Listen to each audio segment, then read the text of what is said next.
Hello everyone, welcome to all of you. Accounts masters channel में आपका स्वागत है। तो आज की वीडियो में हम करने जा रहे हैं मोटिवेशनल थ्योरीज़। तो स्टार्ट करते हैं हमारी पहली मोटिवेशनल थ्योरी से, जो कि है मैस्लो हायरार्की ऑफ नीड्स। ठीक है, तो मैस्लो हायरार्की ऑफ नीड्स हम स्टार्ट करते हैं। देखिए, अब्राहम मैस्लो नाम के एक पर्सन हैं जिन्होंने एक थ्योरी दी जिसका नाम था मैस्लो हायरार्की ऑफ नीड्स। ठीक है, इस थ्योरी के अंदर ये बताया गया कि एक जो पर्सन होता है, एक एम्प्लॉय जो होता है, वो तभी मोटिवेटेड होता है जब उसकी नीड्स फुलफ़िल होती हैं। जो भी उसकी नीड्स हैं, जो भी उसकी डिज़ायर हैं, जब वो फुलफ़िल हो जाएंगी तभी वो मोटिवेटेड फील करेगा और उसकी परफॉर्मेंस में उसका इफ़ेक्ट होगा। ठीक है, तो इस थ्योरी के अंदर ये बताया गया कि सबसे पहले एक किसी भी एम्प्लॉय की जो रिक्वायरमेंट होती है, जो नीड होती है, वो लोवेस्ट लेवल की नीड होती है, जो उसकी बेसिक रिक्वायरमेंट्स होती हैं। और जैसे ही उसकी बेसिक नीड्स या बेसिक रिक्वायरमेंट्स अगर फुलफ़िल हो जाती है तो उसके बाद वो मूव अप करता है और उसके बाद उसकी और अपर लेवल की नीड्स होती हैं। तो धीरे सीक्वेंस में उसकी नीड्स को सेटिस्फाई किया जाना चाहिए। ये बताया मैस्लो हायरार्की ऑफ नीड्स में। इसमें एक हायरार्की दी, एक टेबल दिया गया जिसके अंदर ये बताया गया कि कैसे कैसे एक एम्प्लॉय की नीड्स होती हैं और कैसे किस बेसिस पे उसे सेटिस्फाई किया जाता है। तो स्टार्ट करते हैं पहली नीड से। जो किसी भी एम्प्लॉय की जो पहली नीड होती है वो होती है उसकी फिजियोलॉजिकल नीड, मतलब उसकी बेसिक रिक्वायरमेंट्स। ठीक है, फिजियोलॉजिकल नीड्स के अंदर फिजिकल सर्वाइवल नेसेसिटीज़ आती है, जैसे कि फूड, वाटर, शेल्टर। मतलब उसकी जो बेसिक रिक्वायरमेंट्स हैं, जो कि उसकी बेसिक नीड्स हैं, वो आती हैं फिजियोलॉजिकल नीड्स के अंदर। ऑब्वियसली कोई एम्प्लॉय जो है वो सबसे पहले क्या चाहता है? सबसे पहले चाहता है उसकी बेसिक नीड सेटिस्फाई हो जाए, उसको रोटी मिले, उसको कपड़ा मिले, उसे मकान मिले, है ना। तो उसकी जो बेसिक रिक्वायरमेंट्स है वो फुलफिल हो जाए, सबसे पहले वो ये चाहता है। ठीक है, तो पहली नीड क्या है? फिजियोलॉजिकल नीड, जिसके अंदर क्या आती हैं? फिजिकल सर्वाइवल नेसेसिटीज़ आती हैं। एक बार फिजियोलॉजिकल नीड्स पूरी हो जाए तो उसकी सेकंड नीड होती है सेफ्टी नीड्स। सेफ्टी नीड्स के अंदर क्या आता है? एक एम्प्लॉय जो है वो चाहता है कि उसे प्रोटेक्शन मिले थ्रेट्स से या डेंजर्स से, जहाँ पे उसकी लाइफ रिस्क में है, ऐसे उसे प्रोटेक्शन मिले। मतलब सेफ्टी चाहता है, उसकी जॉब सिक्योर हो, उसका फ्यूचर सिक्योर हो, उसे कोई भी किसी भी तरीके के डेंजर्स से सिक्योरिटी मिले। तो ये आता है सेफ्टी नीड के अंदर।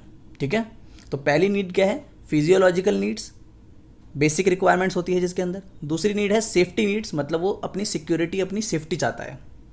ठीक है, उसकी जॉब सिक्योर हो, उसे किसी भी थ्रेट से या डेंजर से बचाया जाए।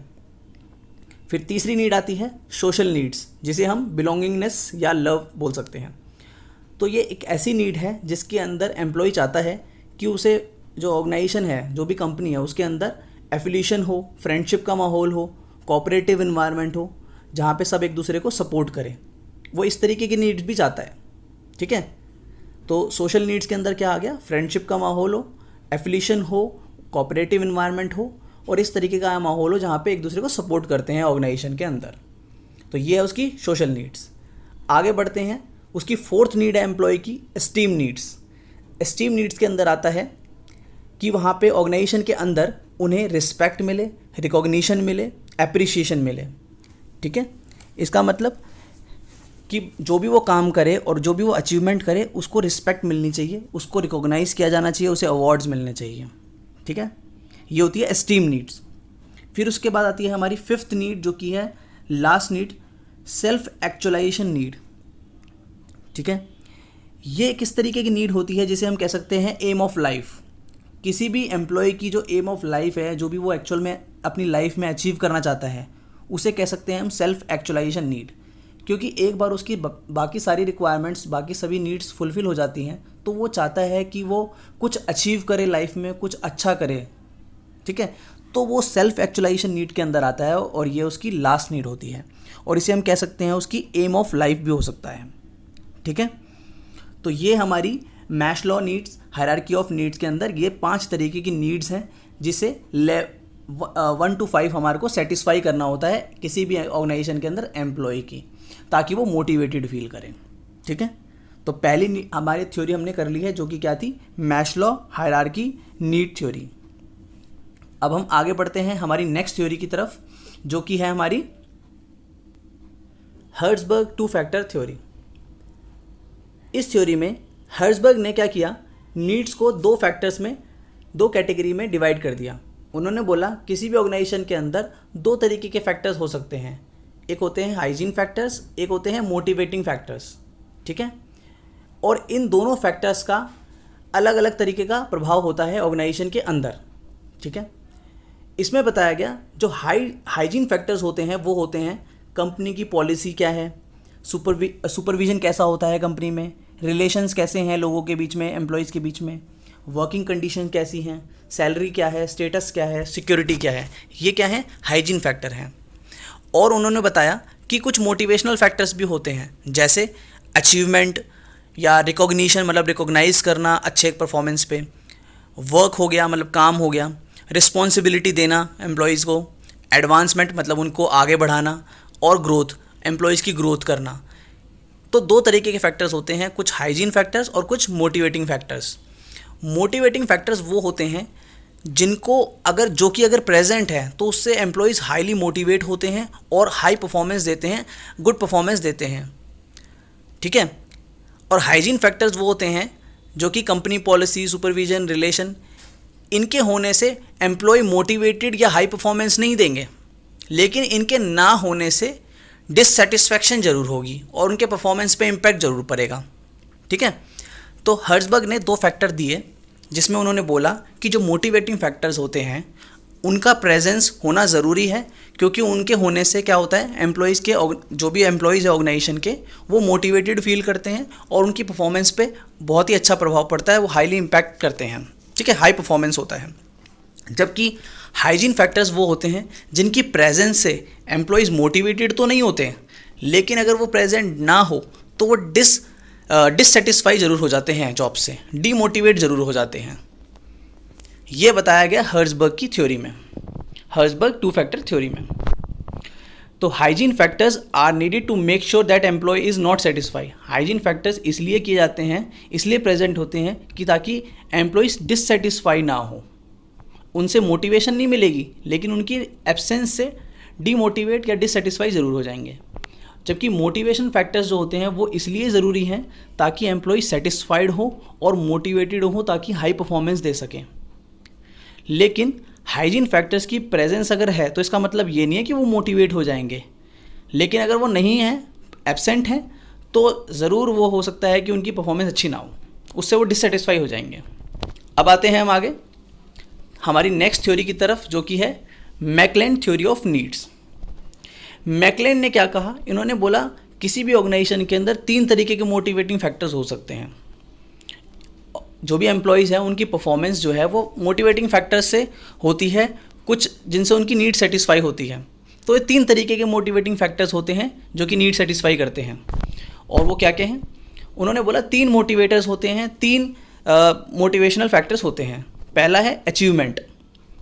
अचीवमेंट का मतलब होता है किसी भी ऑर्गेनाइजेशन के अंदर इस तरीके का माहौल होना चाहिए कि वहाँ पे रिस्पॉन्सिबिलिटी दी जाए, ठीक है, उनको रिस्पॉन्सिबिलिटी दी जाए एम्प्लॉय को, और एम्प्लॉय जो हैं वो मोटिवेटेड फील करते हैं जब उनको रिस्पॉन्सिबिलिटी मिले और वो अपने एफर्ट्स लगा करके परफॉर्मेंस अचीव करे, कुछ अचीव करे, तो उससे क्या होता है, वो मोटिवेटेड फील करते हैं। यह है अचीवमेंट के अंदर। दूसरा मोटिवेटिंग फैक्टर होता है एफिलिएशन। एफिलिएशन का मतलब यहाँ पे ये है कि ऑर्गेनाइजेशन के अंदर इस तरीके का इन्वायरमेंट होना चाहिए कि वहाँ पर एक दूसरे के लिए कोऑपरेटिव इन्वायरमेंट हो, बिलोंगिंगनेस हो, सोशल एक्सेप्टेंस हो, एक दूसरे के साथ मिल करके अच्छे से काम करें। इस तरीके का माहौल अगर ऑर्गेनाइजेशन के अंदर है तो उससे एम्प्लॉयज़ मोटिवेटेड फील करते हैं, ठीक है। तो ये क्या है, हमारा सेकंड मोटिवेशनल फैक्टर्स है एफिलिएशन। थर्ड मोटिवेशनल फैक्टर है यहाँ पर पावर। एम्प्लॉई चाहते हैं उनको पावर मिले, ठीक है, उनको रिस्पॉन्सिबिलिटी मिले, उनको पावर मिले ताकि वो डिसीजन ले सके और अपनी मर्जी से काम कर सकें। इससे भी वो मोटिवेटेड फील होते हैं, ठीक है, इससे भी वो मोटिवेटेड फील करते हैं। तो ये हमारी क्या थी, ये हमारी जो थ्योरी थी वो मैकलेन थ्योरी ऑफ नीड्स थी, जिसके अंदर बताया गया कि तीन मोटिवेशनल फैक्टर्स होते हैं। एक है अचीवमेंट, दूसरा है एफिलिएशन और थर्ड है पावर। अब हम आते हैं हमारी नेक्स्ट थ्योरी पे, व्रूम थ्योरी ऑफ एक्सपेक्टेंसी। ठीक है, विक्टर व्रूम ने इस थ्योरी में बताया कि जो लोग हैं वो हाईली प्रोडक्टिव एंड मोटिवेटेड तभी फील करते हैं अगर दो कंडीशन पूरी हो जाएं। अगर ये दो कंडीशन पूरी हो गई है तो जो पीपल हैं, जो भी एम्प्लॉयज़ हैं, वो मोटिवेटेड और हाईली प्रोडक्टिव फील करते हैं। क्या क्या कंडीशन है वो ये है कि people believe it is likely that their efforts will lead to successful results. मतलब ऑर्गेनाइजेशन के अंदर जो एम्प्लॉयज़ हैं वो ऐसा बिलीव करते हैं, इस तरीके का वहाँ पे इन्वायरमेंट है कि वो बिलीव करते हैं कि जो भी वो एफर्ट्स लगा रहे हैं उससे उन्हें सक्सेसफुल रिजल्ट मिलेगा, मतलब उन्हें अपने काम में सक्सेस मिलेगा। इस तरीके का बिलीव होना चाहिए, तो वो क्या करेंगे, मोटिवेटेड फील करेंगे एम्प्लॉयज़। ठीक है, सेकंड जो कंडीशन है वो ये है कि those people also believe that they will be rewarded for their success. और उनको ये भी बिलीव होना चाहिए कि अगर उन्हें सक्सेस मिलेगी तो उन्हें उसके बदले में रिवॉर्ड भी मिलेगा। ठीक है, तो विक्टर व्रूम ने जो व्रूम थ्योरी ऑफ एक्सपेक्टेंसी दी थी उसमें ये बताया गया कि employees highly productive and motivated जब भी फील करेंगे अगर दो कंडीशन पूरी होगी। पहली कंडीशन, लोगों को ये बिलीव होना चाहिए कि जो उनके एफर्ट्स हैं उससे उन्हें सक्सेस मिलेगी, उससे उन्हें सक्सेसफुल रिजल्ट्स मिलेंगे। दूसरा, उन्हें ये भी बिलीव होना चाहिए कि जब वो सक्सेस उनको मिलेगी तो उन्हें उसके बदले में रिवॉर्ड्स भी मिलेगा। ठीक है, तो ये किस में क्या आ गया, विक्टर व्रूम की जो व्रूम थ्योरी ऑफ एक्सपेक्टेंसी थी इसमें कहा गया।